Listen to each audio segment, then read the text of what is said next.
Chapter 2 takes us into the wonderful world of cold sauces and cold soups. So, in the garde manger kitchen, cold sauces include things such as emulsion sauces like vinaigrettes and mayonnaise. It includes dairy based sauces, salsas, coulis and purees, coating sauces, and then, of course, you have the catch all, the miscellaneous sauces for any of them that don't fall into the above categories. Things like mignonette sauce and horseradish sauce all fall into there for miscellaneous. So the biggest of the sauces is the cold emulsion sauces. Cold emulsion sauces is when you combine two ingredients that normally don't go together, so oil and water. When you make an emulsion sauce, you have two phases in the emulsification process. The dispersed phase, where the oil is broken into very small droplets, and then the continuous phase, where those droplets are then suspended or held in the liquid itself. So what we are producing is what we would call a oil in water emulsion. So we're dispersing droplets of oil into a water base. If you are on the sweet side, you're making a ganache, and a ganache is actually a water in oil emulsion. So in that case, you're actually dispersing the droplets of the heavy cream into the chocolate, which is the oil-based. But for our purposes and most savory sides, you do the oil in water as far as with the emulsion process. With a temporary emulsions form very, very quickly. They require some sort of mechanical action of either shaking or whipping or stirring for it to come together. So vinaigrettes are your classic example of a temporary emulsion. They're temporary because eventually they do separate out into their two basic components, but it just takes a quick mechanical action in order for them to re-emulsify, at least temporarily, before they separate out again. In order to keep the oil in suspension, you need to add an emulsifier that that pretty much acts like a magnet to bind the two together. So different emulsifiers include egg yolks, mustard, glace de viande, starches, and other things such as cornstarch and arrowroot help out with that as well. When you're making a basic vinaigrette, the general ratio is 3 parts oil to 1 part acid. I know that will be on test number 1, ladies and gentlemen. So please make sure you have that in your head. For vinaigrettes, it's a 3-to-1 ratio, 3 parts oil to 1 part acid. The temporary emulsion made by taking the ingredients and then mix them until they get to that homogeneous stage, and it will remain emulsified for a little bit and then it will separate back out. The best way to check for your flavor for a basic vinaigrette is to dip a piece of lettuce into it if you have the opportunity. Get rid of the excess and then taste it based on with the sauce with the lettuce itself. Because most vinaigrettes are usually going with salads, some sort of lettuce base in a lot of cases. So it just makes sense to try it with what you're going to be pairing it with. Right? So an emulsified vinaigrette still maintains the same ratio, but you're going to add an emulsifier to the vinegar and the seasonings. So the vinegar, the seasonings come together with the emulsifier, and then you gradually add the oil while you're whisking constantly to start that emulsion. Once the emulsion is made and you've got everything in, then you mix in your garnishes and then double check your seasoning. Now, when it comes to working with emulsifiers for a vinaigrette, you got to be thinking about this, pretty logically. Obviously, egg yolks is something we don't want to use for an emulsifier, but mustard is a great example of a very easy emulsifier. And again, it doesn't have to be like yellow mustard. You can use dry mustard. Dry mustard whisked in will give you the emulsifying power, but then you don't have all the other flavors that go into what a prepared mustard would have. So if you're worried about the flavor profile of it, go ahead and use a dry mustard as your emulsifier. You could use a small amount of starch to help with emulsification. You could throw in some glace de viande or glace de volaille, but of course that's going to add the beef or the chicken flavor or whatever type of glace you've got going on. So I always recommend if you're using one of the natural emulsifiers and you're not using like a xanthan gum or something along those lines from the modern side, mustard is one of your best bets as far as an emulsifier for making emulsified vinaigrettes. You can end up also doing reduced fat vinaigrettes. So what that means is you are replacing up to 2/3 of the oil with usually a lightly thickened stock or juice. It's really important that you use something that has a slight thickness to it. You don't want anything too thin or watery, or it affects the texture of the finished vinaigrette. Purees of fruit or vegetables are a great option as well as far as replacing part of the oil. All these things come together as far as the combining and the seasonings and everything, just like you would for regular vinaigrettes. Again, you're just substituting part of the fat or the oil with other ingredients to help lessen the fat content that's going on with those vinaigrettes. So the quintessential classic sauce in this cold kitchen is mayonnaise. Mayonnaise, one of the best things to remember for this is the ratio. So 6 to 8 ounces of oil for every egg yolk.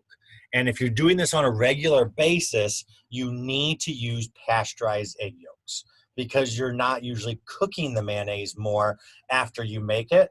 And so if you're making it on a regular basis, pasteurized is really the only way to go. A health department would not want you using unpasteurized yolks to make mayonnaise from scratch on a regular basis. If you usually buy pre-made mayonnaise and you run out and you have to make it on the fly, again, you can use an unpasteurized yolk. Just note that you do have a higher risk because it's unpasteurized and there's no cooking going onto it. So be very, very careful about how you use it, how you store it. And remember, that's an emergency purpose only when it comes to that. But remember, with this one, it's 6 to 8 ounces of oil for each egg yolk. Now, note that's different than hollandaise. If you remember way back in 150, your hollandaise, each egg yolk, you put about 4 ounces of clarified butter in.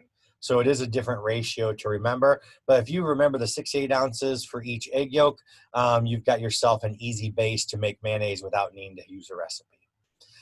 So the way it works is you take the yolks, you blend them with a little bit of water. You can add mustard or an acid at this point. Mustard, dry mustard especially, is nice. Again, you're kind of hedging your bet for this emulsification. And then you start whisking your oil in a little at a time. Slow and steady wins the race. Once it starts your oil starts going in, you're going to notice it's going to start to get thick. You just want to make sure it doesn't get too thick. If it does get too thick, you can add some water or some lemon juice to help thin it out a little bit. But remember, the emulsification is what thickens it. And you can always thin it out later, but be careful if it gets too thick during the process while you're making it, it can break. So you do have to be careful with that. Of course, once you're done with making the emulsification, then you can adjust the thickness and the flavor of your sauce, and then you can mix in any additional garnishes or other flavorings to that base that you so choose when it comes to making the mayonnaise. Why mayonnaise breaks? The number one reason is you add your oil too fast. You're not dispersing the droplets small enough. They're not being held in suspension with the emulsifier. And so what happens is the oil starts to try to find each other and they start combining together and they're going, you know what, we're not sticking around. They end up separating out. So you got to be careful, especially at the very beginning, that you add the oil very slowly to make sure that the mayonnaise does not break. The second most common is you allow the sauce to become too thick. It becomes so thick that there's just no way that you can actually keep any more oil in suspension because you don't have enough liquid to help act as the suspension part of it. So that's why I said if you're doing especially if you're doing a big batch, you'll want to occasionally thin it out just slightly. You want to keep it on the thick side because you can always thin it out later. But if you get too thick, you can end up breaking it. The last two, typically are, I don't want to say non-issues, but those happen very, very infrequently. Your sauce becomes too cold while you're preparing it, or it becomes too hot when you're preparing it. Those are, extremes, don't happen that often, although again, it is a possibility if you're not paying attention. So just something to be thinking about, because those are all possibilities that can happen when the mayonnaise breaks. If your mayonnaise breaks, it's pretty easy to fix it. Take the broken mayonnaise, put it off to the side, get yourself a new bowl, take a new egg yolk, mix it with a little bit of water, and then whisk it till it's nice and foamy. And then take that broken mayonnaise and very slowly, just like you're adding oil, very slowly add the broken mayonnaise into that new yolk. Whisk, whisk, whisk the whole time, very, very fast, till you start to reform the emulsion. Once it reforms, then you can add the extra oil that you might not have added in the first time and get it to that state. Something to note, though, if you fix a broken mayonnaise, you have extra egg in there, which means it's going to taste eggier. So I would suggest upping the amount of oil. So if you got 7 ounces of oil because you did 1 egg yolk, now you've added a second one because it broke, I would suggest adding another 7 ounces of oil so the mayonnaise doesn't taste too eggy because the ratio is off. But that's just my suggestion there. Okay, moving on. Another one is dairy-based sauces. So dairy-based sauces typically are used as salad dressings or dips. They're usually made from different soft cheeses or cultured milks. So mascarpone, cream cheese, sour cream, creme fraiche, even some different versions of like ricotta or cottage cheese are possible. Because of what you're using as a base, they're usually white or ivory in color. And you can prepare different ranges of textures from very stiff to pourable as far as dairy-based sauces. And again, tons of different add-ins in there, things such as shredded cheese, lemon, black pepper, chopped herbs, veggies, capers, pickles, olives. Of course, the most famous of our dairy-based sauces would be your ranch dressing, typically based off of a buttermilk and sour cream base in a lot of cases, or a mayonnaise in some cases. But you do your ranch dip, things like that are things that are really, really popular. So again, you can do a thicker style that you're going to dip stuff in, like a veggie tray, a crudité, or you can thin it out so it's pourable like a salad dressing as well. Salsas.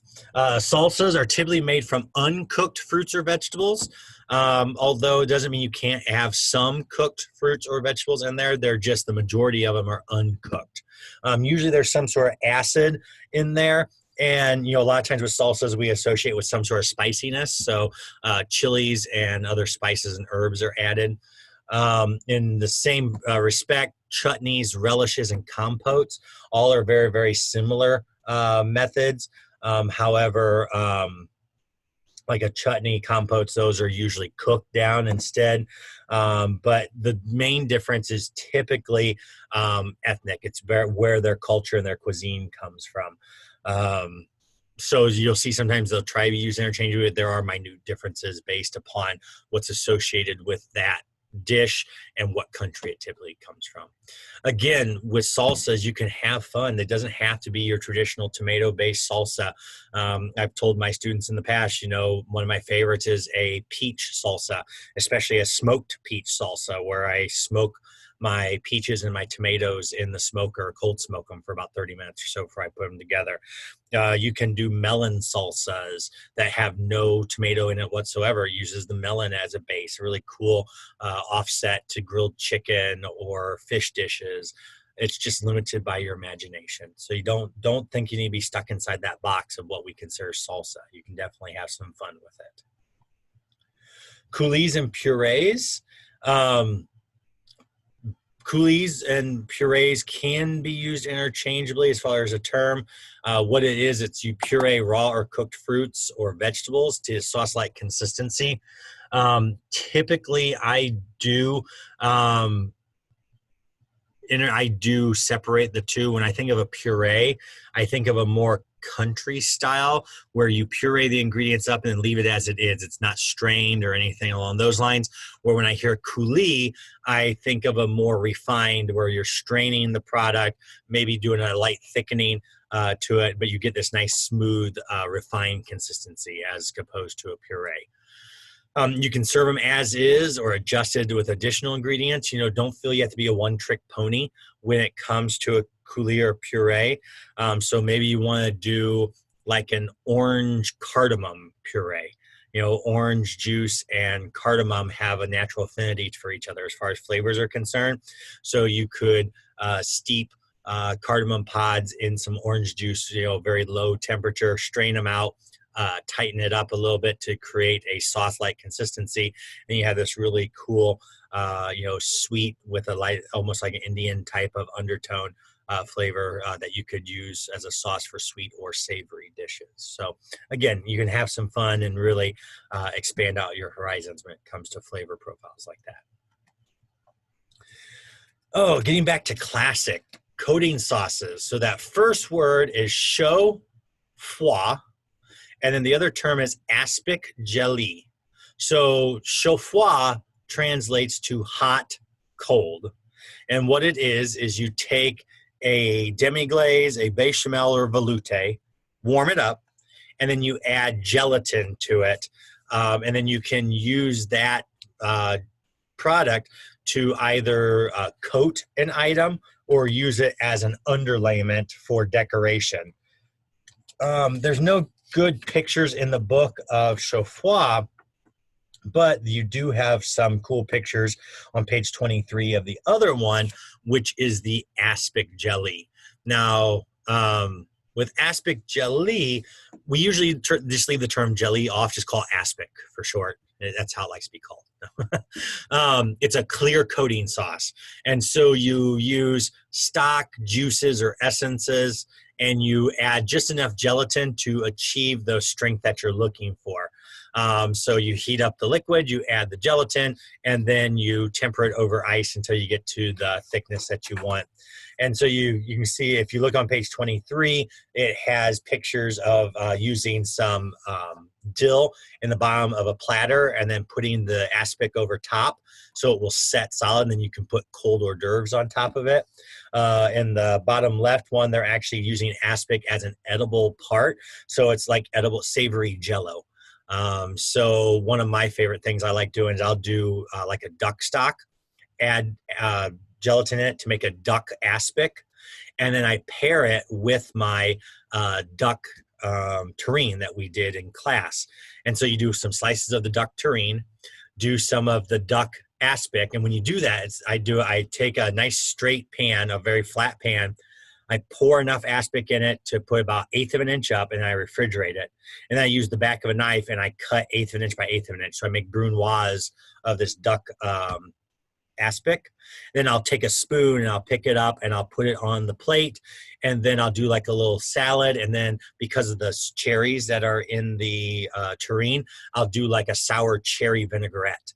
And so a little sour cherry vinaigrette on the salad with the duck terrine, and then I'll do some of the aspic along with some of the sauce on the plate. And then you get this really cool duck flavor from the jelly that instantly melts in your mouth because you just put a small amount to make a delicate gel for the aspic with the terrine, the force meat itself, and then the vinaigrette, and then the greens all come together as a really neat classic terrine presentation. One of my favorite things I like to do. But you can do that.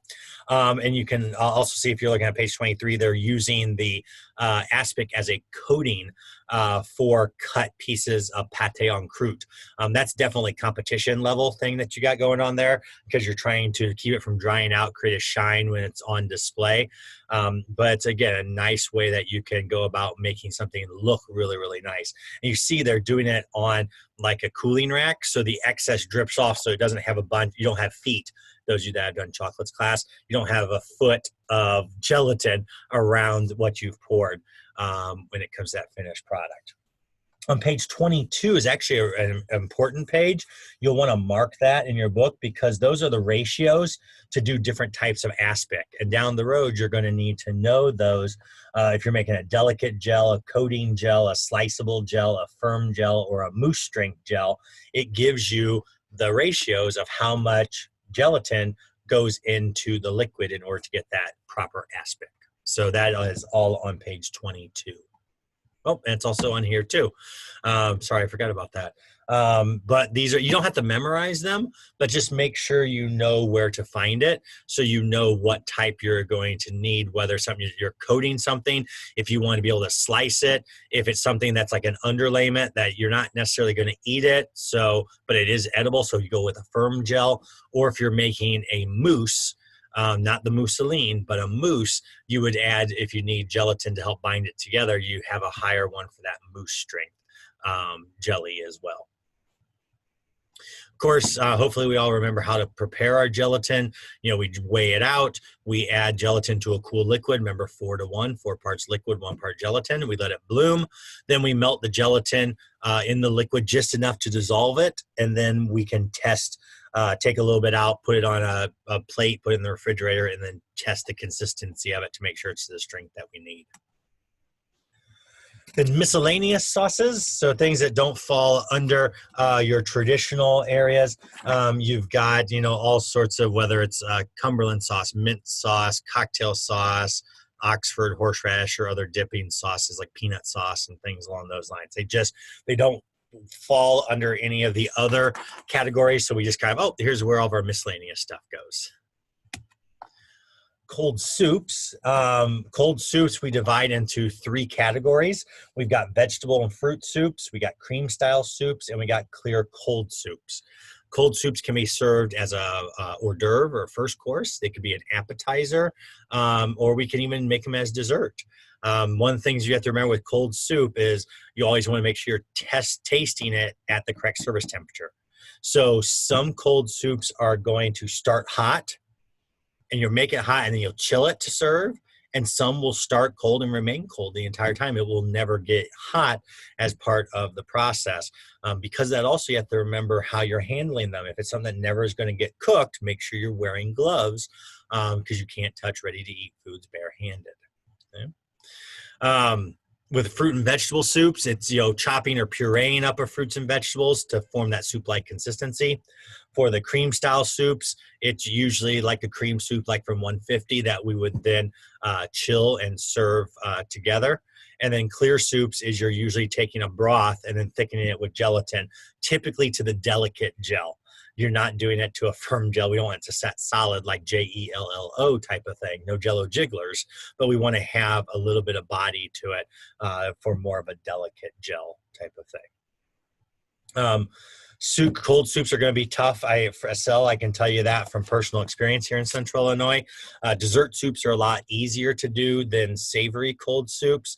But again, you just got to know who your clientele are, what they're willing to try, and what they're like, nope, sorry, that's not for me. But they can be some really neat alternatives to our classic hot soups. That, ladies and gentlemen, is chapter 2. Thanks for watching, and see y'all later.